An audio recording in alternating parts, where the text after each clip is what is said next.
سيداتي وسادتي، مرحبا بكم في مدينة جدة. Ladies and gentlemen, welcome to Jeddah City.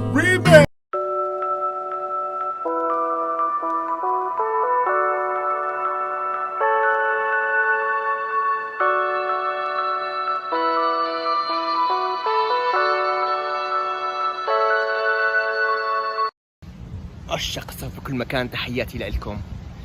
ايش مكان جوك؟ بحر؟ بدك ممشى؟ بدك مكان نظيف؟ بدك مكان فيه خضار واجواء رائعه؟ بدك مكان لالعاب الاطفال؟ بدك شيء راقي؟ بدك شيء فاخر؟ خلينا اعرفكم اليوم على واحد من اجمل الكورنيشات على مستوى العالم.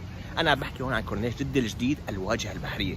الشيء اللي حتشوفوه هون يا جماعه حيفاجئكم. نحن عم نحكي عن مستوى ثاني من الكورنيشات اللي على البحر، خاصه على البحر الاحمر. يعني يمكن واحد من أجمل مناظر الغروب في العالم. شوفوا واحكموا بنفسكم.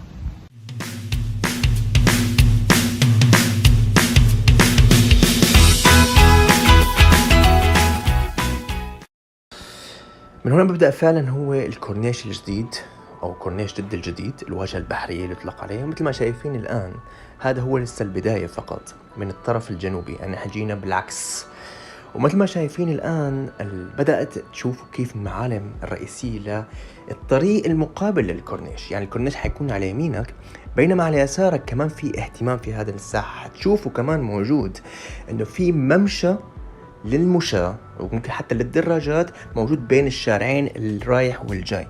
هذا الشيء بيعطيك انطباع آخر وبعد آخر للمكان، لأنه فعلياً حصير كتير نشاطات بالليل مختلفة عن النهار، وهذا الشيء بيعطيه جو مختلف لكورنيش جدة في الليل عن النهار. طبعاً الشيء يعني مثل أي مكان بيكون مكان سياحي وعليه كتير إقبال، في أكيد مواقف موجودة للسيارات، ولكن صراحة أوقات الزحمة أوقات الغروب بيكون دائماً فيكون مثل وجود صعوبة بإيجاد موقف. طبعا نحن جينا بدري وعشان هيك حصلنا موقف بأحلى رواقة وين ما بدك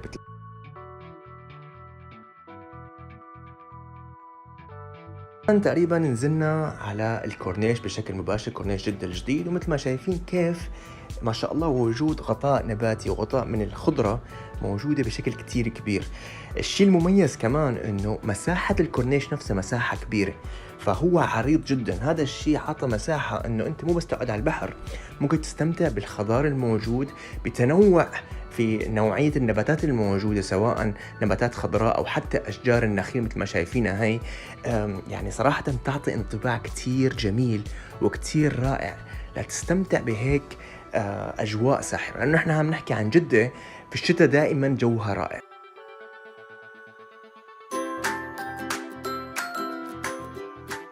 يعني هذا هو الآن الممشى الرئيسي في الكورنيش، ومثل ما شايفين كيف الإطلالة لحالها ساحرة جدا. الشيء اللي حتلاحظه على طول وأنت ماشي على الكورنيش الجديد هو التنوع الموجود في طريقة التصميم لهذا الكورنيش. يعني أنت الآن حتمشي لأنه هو مقسم إلى ساحات. فمثلا نحن الآن في ساحة الرمال، فحتشوف الآن جسر داخل شوي على البحر. بعد شوي حتروح مكان تاني حتشوف فيه نوافير، في شاطئ رملي. هذا الشيء بيعطيه تنوع كتير كبير بيناسب كل الأذواق، وبنفس الوقت بيخليك تيجي على هذا المكان وتستمتع فيه أكثر من مرة، لأنه كل مرة نقدر نقول ديزاين جديد.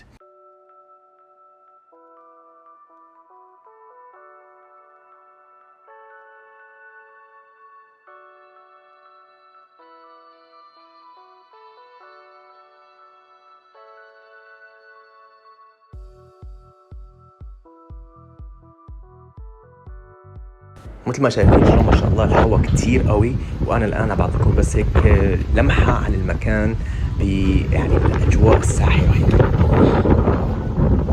يعني هذا الجسر نفسه بالليل على فكرة بيكون فيه ألوان وفيه أنوار خفيفة تعطي كمان بعد آخر. عشان هيك حنعمل فيديو خاص عن أجواء هذا الكورنيش الجديد في بالليل، بسبب انه فعلا في اجواء مختلفة. ولكن الشيء اللي حتلاحظه انه فعلا دخولك هالمسافة البسيطة حيعطيك انطباع مختلف، حتشوف البحر بشكل مختلف شوي عن المكان الثاني. بالاضافة كمان حتاخد لاندسكيب ورؤية من نقول واسعة لهذا الكورنيش اللي بيمتد لأكثر من 3 كيلومتر طولا. يعني نحن عم نحكي عن مساحة ضخمة، بالإضافة كمان مثل ما شايفين شلون التنوع الموجود تنوع جميل جدا.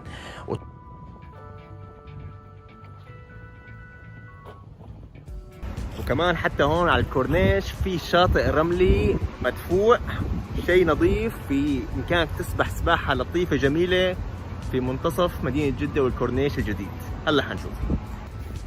هذا هو الشط سابقا،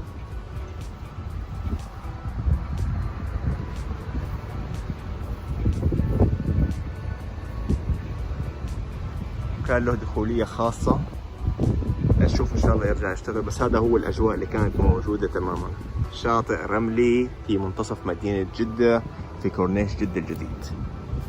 ابداع، شيء جميل صراحة. احسن ما واحد يطلع مشوار طويل صار يجي لهون مباشرة.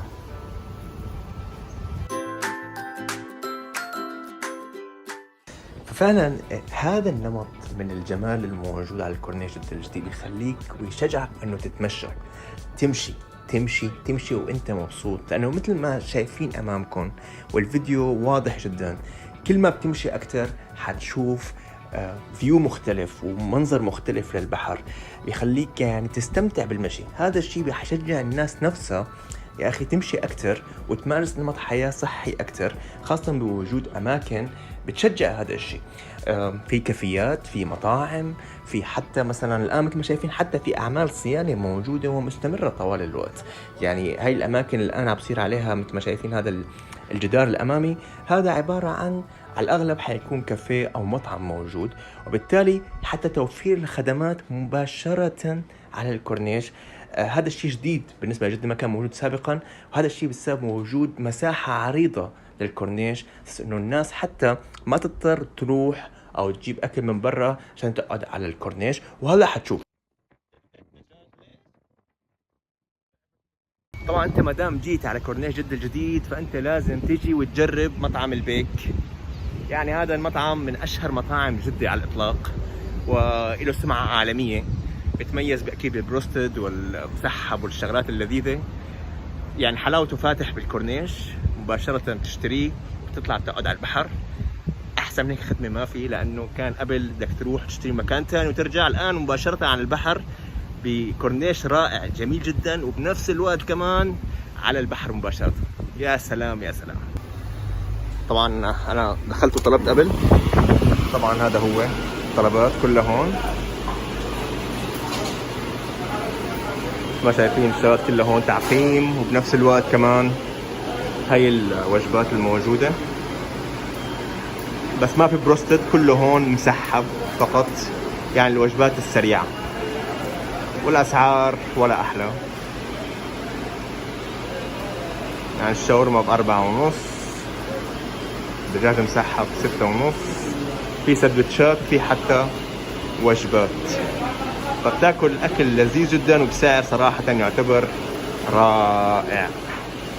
هاي الوجبات هون. هذه هي وجبة البيك الآن، وهذا هو المنظر الجميل الرائع الساحر. لك أن تتخيل مدى استمتاعك بهذا المنظر، كيف حيكون مع وجبة مثل هذه وجبة البيك. أحلى منظر وأحلى أجواء وجدة غير. ودائما مع البيك في شيء عنده شيء مميز، اللي هو موضوع التوم. التوم هذا يا جماعة يعني أسطورة غذائية تستحق التجربة. هون هيك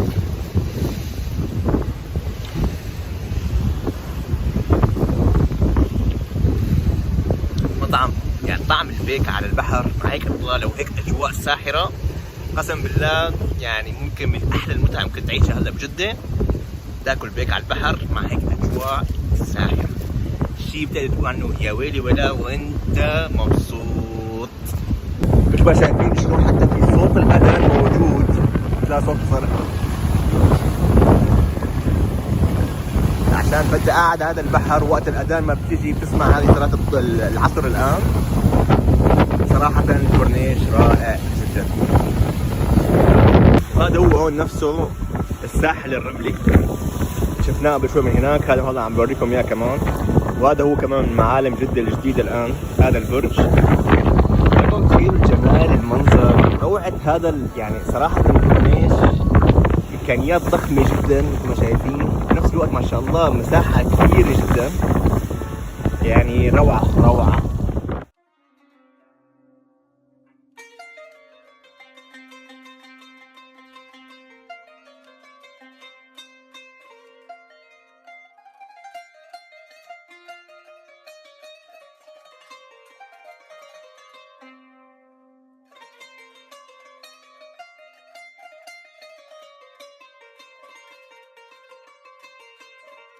اليوم مجددين المكان كله،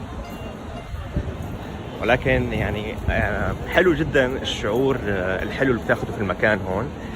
في تاريخ على الاقل، يعني طريقه حتى محافظين نفس الشيء على، يعني هو مجدد ومرمم، ما كان هيك صراحه. ولكن شيء جميل جدا ان نشوف هذا الشيء على ارض الواقع. هون طبعا معروفه شارع جابر كمان بموضوع اللي هو الصرافه.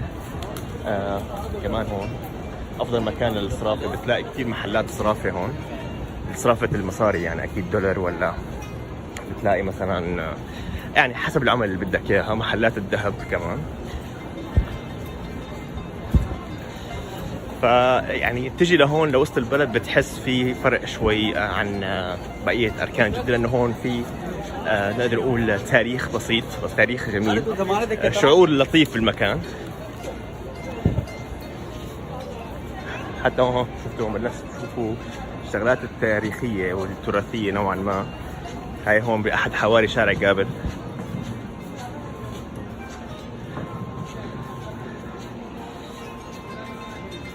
حتى هون تبعات العطور، العود.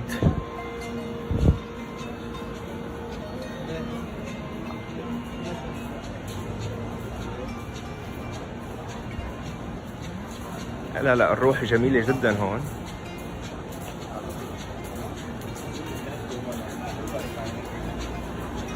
الروح لطيفة، حتى ملاحظين انه الارض كلها مزبطة.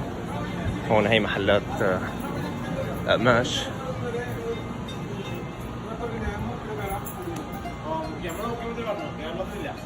طبعا ريحة العود هون قوية، لأنه مثل ما شفنا محلات عود قبل شوي.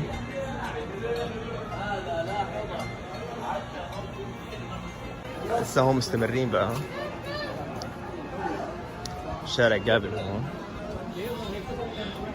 شوفوا حتى نمط العمار القديم كيف كان، بوضح انه قديش هذا بيعود لشيء يعني على الاقل عشرات السنين سابقا.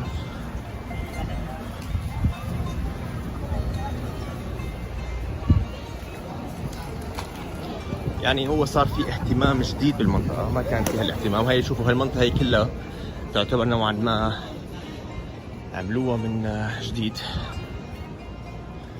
على نمط هيك تراثي قديم.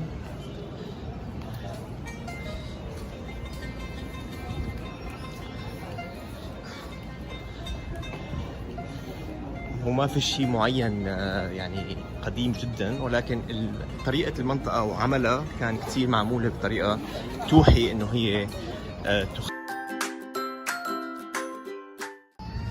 طبعا الكمامات موجودة وتطبيق توكلنا موجود. هاي هي هون الأوضاع. يعني احنا الآن شايفين كيف أجواء جميلة صراحة. هاي المسبح هون كمان، الحب يسبح.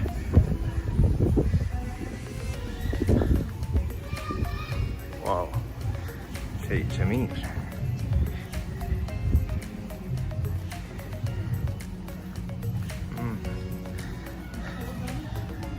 أجواء جميلة هون صراحة. ما شايفين شلون نظام غرف عندهم. طبعا بإمكانك تحجز عن طريق المطعم وحتدفع رسوم إضافية إذا حابب غرف خاصة.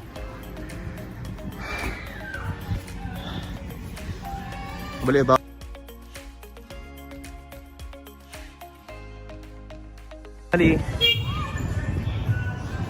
حتى هون في أماكن، وهي مصلى هون.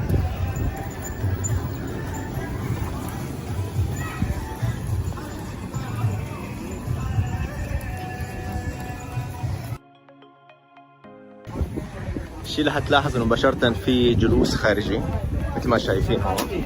مباشرة. هي كل الناس اللي طالبة من المطعم كانت تقعد فيها. بالإضافة كمان في صالة البحرية، هي صالة مغلقة كما شايفين عشان الناس اللي ما بتحب إذا كان الجو غير مناسب.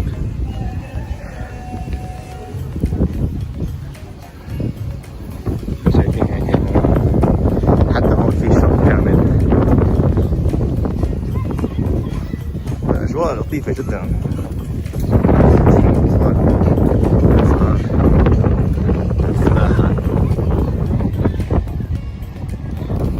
ممكن تستمر للأخير لحد السجالة.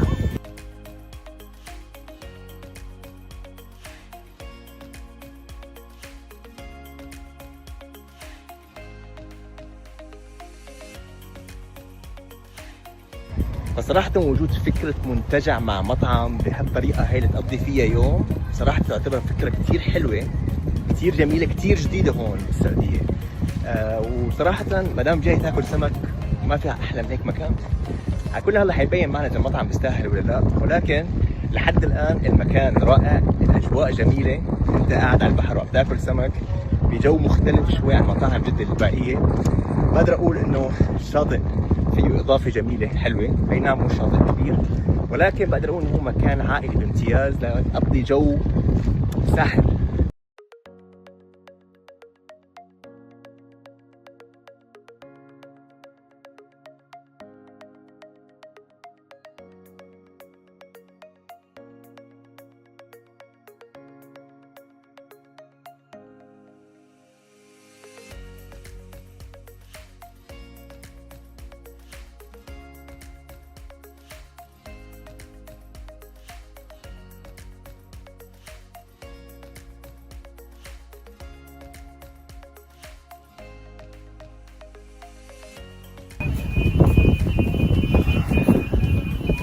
يلا هون دخلنا على السقالة.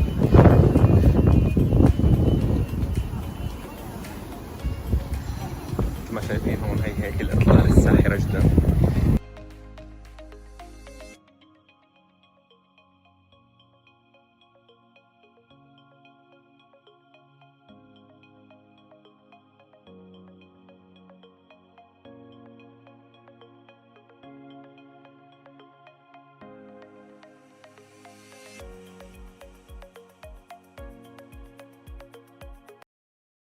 بجانب أبحر الشمالية هناك كمان أبحر الجنوبية اللي بتطل كمان على شرم أبحر، ولكن المميز في أبحر الجنوبية إنه معظم الأماكن اللي فيها أماكن مجانية. يعني مثل ما شايفين هذا الشاطئ اسمه الشاطئ الإسكندرية وتم تجديده يعني حديثا صراحة.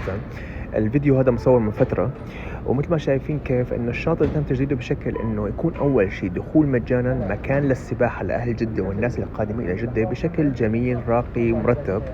وطبعا الآن يعني إذا كان في فعاليات حتصير بالنسبة لنا، نحن عم نحكي عن مواسم القادمة، فدائما شاطئ الإسكندرية له نصيب كبير من الفعاليات. ولكن يعني الشيء الجميل فيه إنه هو مرتب، ومثل ما شايفين على فكرة الآن الأوضاع أحسن من أول بكتير، ولكن بسبب صغر المساحة أحيانا ممكن يصير زحمة شديدة.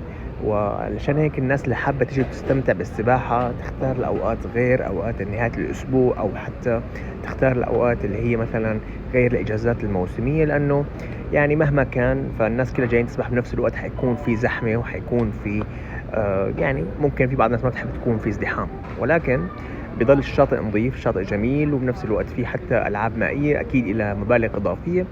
ولكن مكان مثل هذا الدخل عليه مجانا بوجود مثل هذا المتجر موجود، صراحة تجربة مميزة جدا بتخلي أهل جدة كلهم صراحة يستمتعوا فيها، وحتى الناس اللي حابة تستمتع ببحر جدة كما هو سباحة أو حتى كمنظر، هذا المكان هو المكان المناسب صراحة.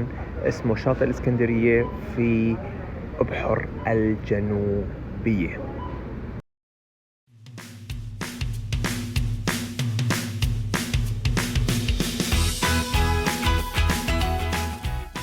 تستمتعوا معنا بتشوف كمية المطاعم الموجودة، بعدين بقى حنكمل على بقية المول. تابعوا. طبعا هون بالسعودية أكيد انتم بتعرفوا الناس تيجي على المولات خاصة بأوقات الصيف، لأنه الأجواء ما بتكون كتير حلوة، بتكون شوك وحر، وخاصة بجدة بيكون في رطوبة عالية. ولكن الشيء المهم نحن لازم نعرفه انه هون كمان تعتبر فود كورت كتير واسعة بالمولات، يعني كل مول هون فيه فود كورت مرتب، وخاصة هون المول عم نصور فيه هو ريتسي مول. فهلا اخذكم على الريتسي مول، ولكن حورجيكم كمان انه المنطقة هون مليانة براندات عالمية، يعني محلات كلها هون شوبينج شوبينج شوبينج من النوع شو ما بدك بتلاقي. هلا نحن هون بالطريق نقدر نقول الفود كورت او ساحة الاكل، المطاعم. شايفين شلون في محلات كتير. طبعا هلا عم نصور نحن بالليل وتقريبا في نهاية الويكند اخر الليل، فبالتالي شوي الدنيا رايقة على غير العادة، لانه بالويكند الدنيا بتكون فعلا زحمة شديدة جدا. يعني هلا رجينا شفنا هون، نحن هلا هون صرنا بالطابق العلوي او الطابق الثاني تقريبا.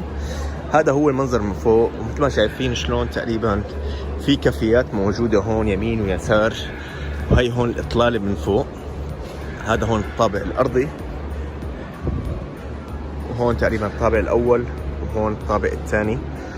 طبعا مثل ما شايفين في دائما كتير مساحات ازاز، وبالتالي تخيل كيف حيكون هذا المكان بالنهار. اكيد حيكون اجمل بكتير، او بالاحرى نقدر نقول له روح مختلفة شوي.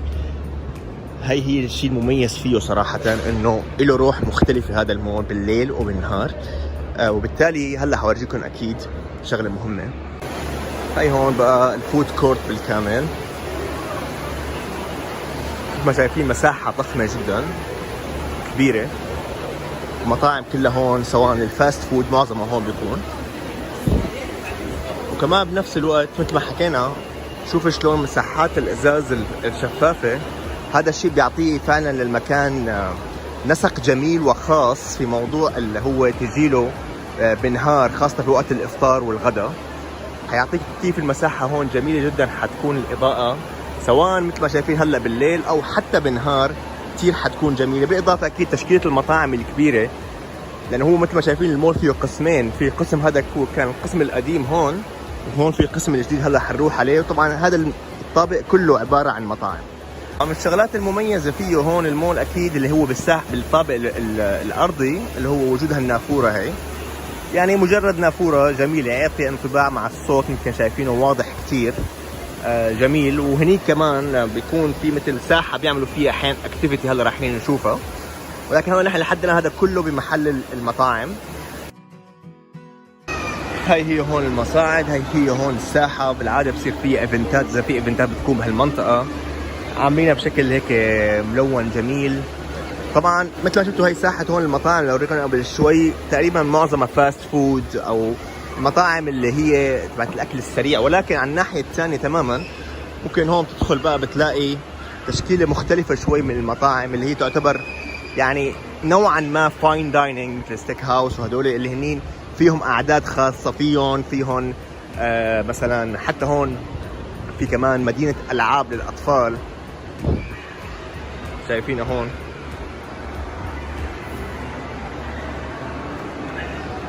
هاي مطاعم هون كلها تقريبا مطاعم خاصة بجلساتها، غير موضوع اللي هو الفاست فود. مثل شايفين هون الجلسات خاصة بهالمطاعم. كان الشيء المميز فيه صراحة هون بالريتسي مول هو وجود الفود كورت واسعة وكبيرة، وفيها تشكيلة كبيرة كتير من المطاعم، سواء المطاعم اللي تعتبر فاست فود تعتبر أسعارها اقتصادية شوي، أو حتى المطاعم اللي تعتبر فاين دايننج شوي، او بالاحرى تكلفتها اعلى بجلسات خاصه فيه. وهذا اللي حنشوفه هلا بساحه المطاعم. طبعا هلا وصلنا هون على القسم الجديد، مثل ما شايفين شلون هي كلها لسه نحن مستمرين هون بساحه المطاعم كلها. هون هالمنطقه هذا هو الدور كله تقريبا كله مطاعم. هون بقى دخلنا على المطاعم تعتبر نوعا ما فاخره ومع الجلسات، يمكن شايفينها شلون في جلسات خارجيه اكيد، وفي كمان المطاعم بجلساتها هي انت اللي بتختارها. مثلا هون مثلا شايفين شلون مطعم تركي، في عندك هون مثلا مطاعم كل واحد سوشي، تورتيلا، اكل مصري، اكل مكسيكي، اكل هون مكسيكان، هون تركي ممكن تلاقي، وعربي. واحدة من اشهر الاماكن الترفيهية في جدة هو اكيد فقيه اكواريوم، بتميز انه هو من اوائل الاكواريومز على مستوى المملكة، وبنفس الوقت صراحة المكان جميل جدا. على فكرة الدخول له مجانا، وبعدين ممكن تدخل على الأكواريوم تدفع حوالي 70 إلى 100 ريال حسب التيكت. في كافيه جوا مطل على البحر، في مطعم كمان بإمكانك الدخول عليه بشكل مباشر بدون ما تدخل على الأكواريوم. يعني باختصار مكان ترفيهي لكل يعني نقدر نقول أفراد العائلة. اللي ما حابب يجي على الأكواريوم بإمكانه يروح على المطعم أو على الكافيه ويقعد على البحر. طبعا أسعارهم شوي بتكون سياحية، ولكن التجربة بتستاهل. بالنسبة للأكواريوم هذا هون تقريبا تصوير للشيء حتشوفوه. طبعا ما شاء الله حتشوف يعني كمية كائنات حية موجودة تحت في هذا الأكواريوم متعوب عليها، وبنفس الوقت فيها تجربة جميلة خاصة للأطفال. فهو من الأماكن نقدر نقول إنه هي عائلية بامتياز. الناس اللي حابة تقعد بمطعم ممكن تقعد مطعم فاخر موجود، اللي حابة تعيش جو عائلي جميل وتعمل نشاط للعائلة موجود. طبعا في كمان هذا هو الأكواريوم، وفي كمان في برا بيكون أحيانا عرض دلافين أو عرض الفقمات موجود كمان. ويعني فبنقدر نقول إنه مكان متعدد الأنشطة، وهذا الشيء بيناسب إنه الناس اللي عندهم أكثر من ذوق، أو حتى معظم أفراد العائلة. الأطفال بيحبوا هيك شغلات، الناس الكبار ممكن تروح بس تخلص تروح تاكل بالمطعم أو حتى تقعد على الكافيه على البحر. فهذا الشيء بيجعله صراحة من الأماكن المميزة جدا في جدة.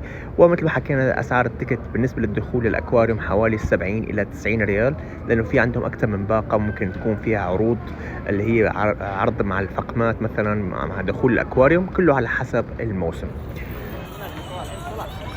طبعا ما ينفع تيجي جدة بدون ما تشوف أيقونة جدة اللي هي نافورة جدة الشهيرة، اللي كانت تعتبر لحد يمكن قبل 4 أو 5 سنين كانت الأعلى على مستوى العالم، وكانت متربعة على هذا الموضوع لمدة حوالي 20 ل 30 سنة تقريبا. طبعا هي النافورة موجودة عند كورنيش الحمراء، وهذا الكورنيش طبعا تم تجديده قبل فترة يعني حوالي 10 سنوات، وبالتالي هو موجود قبل الواجهة البحرية اللي حكينا عنها في أول الفيديو. طبعا المميز فيه هو وجود النافورة هي، بالإضافة هو عبارة عن ممشى جميل، وكمان مطل على نقدر نقول على بالتقاطع مع شارع فلسطين. شارع فلسطين يعتبر من الشوارع الكبيرة والقديمة جدا والمعروفة في جدة، وكانت أصلا هي منطقة الحي الحمراء، ما زالت لحد الآن مقرات لعدة وزارات، فبالتالي يعتبر حي لطيف جدا. ولكن الكورنيش دائما بيجيله الناس من كل أماكن جدة. وطبعا هذا قصر الضيافة موجود هون، تقدر تقول إنه كورنيش.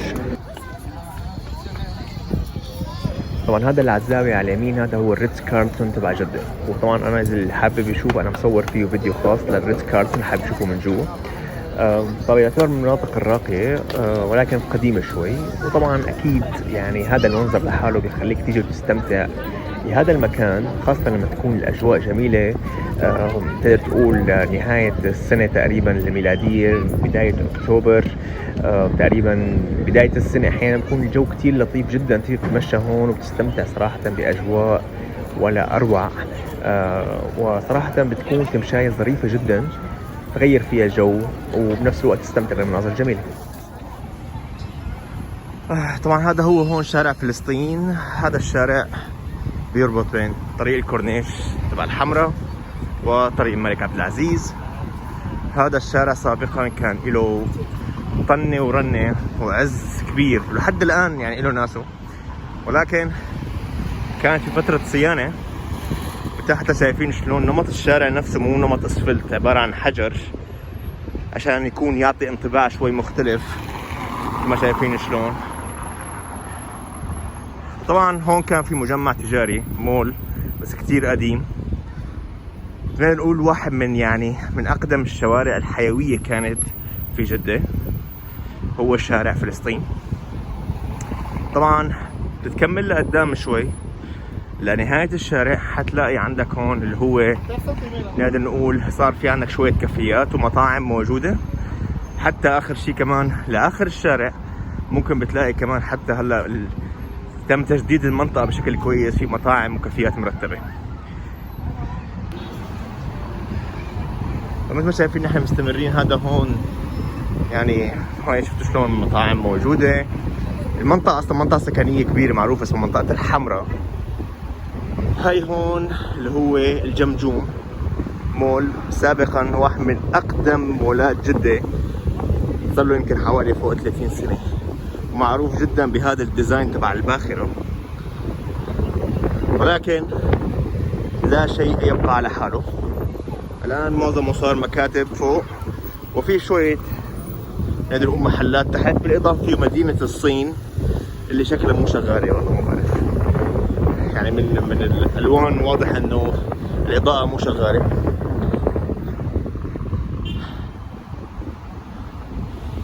هاي هون شايفين شلون الأجواء ظريفة صراحة للتمشاية، لأنه واحد من شوارع نقدر نقول جدة العريقة القديمة، ويعتبر منطقة تعتبر فاخرة من أيام زمان، منطقة الحمراء.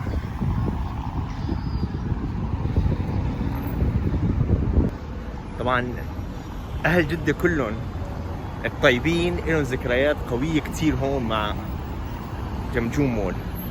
ما في حدا كان يدرس بالثانوية العامة أيام عزه للجمجوم مول إلا وكان يجي عليه، لأنه كان هذا هو من أكبر مولات جدة المعروفة منذ سنين مضت. فالدرس لا شيء يبقى على حاله. طبعا هون هلا نحن حناخذكم كمان على مول ثاني اسمه مول العرب. مول العرب بتميز مثل ما شايفين، هذا هو ساحة المطاعم اللي فيه، واسعة جدا، جو جميل ومميز، وبنفس الوقت يعني واحد من المولات الكبيرة اللي حابب تعمل شوبينج أو الناس اللي حابة تشتري أغراض. فيه سينما مرتبة، ولكن كمان في شغلة مميزة حنحكي عنها كمان شوي، خاصة للأطفال.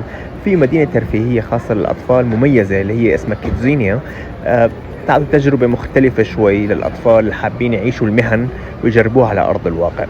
فيعتبر مكان عائلي جميل. يعني الآن حنشوف الأمور أكثر، ولكن أنا حبيت أوديكم كيف الأجواء في ساحة المطاعم، لأنه دائما بتكون واحدة من الأماكن اللي لازم يزورها أي حدا بيجي على أي مول، لأنه الناس تجي بتبضع وبتاكل وبتشرب وبعدين بتكمل يومها بشكل جميل. طبعا الآن هاي هون نحن الآن طالعين مباشرة، هي لسه مستمرين. هاي مثل ما شايفين على اليسار صار عندنا هون السينما، ويعني صراحة اللي حابب يجي يحضر السينما أسعار نفس الأسعار الطبيعية جدا، يعني 40 ل 50 ل 60، أحيانا 70 80 حسب نقول الكرسي أو الVIP أو لا. وكمان هلا شوي ثانية حنبدأ أوريكم. طبعا هذا هون هو عبارة عن دورين، فأنا هون بوريكم الدور العلوي، وكمان يعني هذا هو تقريبا لاندسكيب كامل للمول وديكوراته، فهي في وسعية جميلة فيه صراحة، تحسه انه شرح وبالتالي بتمشي فيه براحتك. بالاضافة كمية محلات ضخمة جدا صراحة من كل البراندات العالمية، وبالتالي بيكون من الاماكن المفضلة لكل حدا حابب يشتري نقدر نقول بضائع او ملابس او حتى هدايا. من هون بيكون مكان مناسب جدا.